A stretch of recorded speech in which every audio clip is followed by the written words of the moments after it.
সহিহ বুখারীতে হাদিস এসেছে, ইসলাম যখন পৃথিবীতে প্রতিষ্ঠিত হয়ে যাবে, মানে এক পর্যায়ে বলা হয়েছে যে হাদিসের মধ্যে যে হাদরামাউত থেকে সানা, ইয়ামানের দুই অঞ্চলের শহরে একজন মহিলা আসবে, সে একা পথ চললেও তার ইজ্জতের উপরে, তার নিরাপত্তার উপরে কোনো হামলা হতে পারে, এমন পরিবেশ থাকবে না পৃথিবীতে।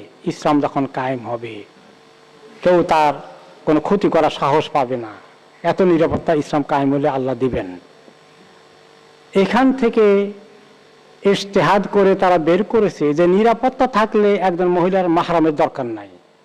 এই হাদিসটাকে নিয়ে ইবনে হাজার আসকালানী রহমতুল্লাহ আলাইহি, যিনি সহিহ বুখারীর শরহ করেছেন, এবং উম্মতের এই বড় বড় ইমামরা থেকে শুরু করে সবাই যেটা বলেছেন, যে তার কোট করেছেন যে লা ইউখাদুল আহকাম মিনাল আহাদিস আল্লাতী তা'তি লিদরবিল আমসিলা।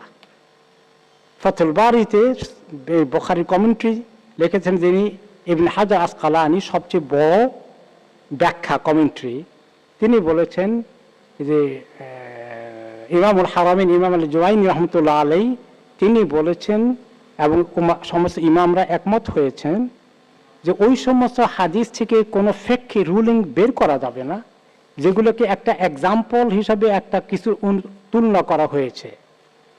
ওখান থেকে কোনো হাদিসের মানে রুলিং নেওয়া যাবে না।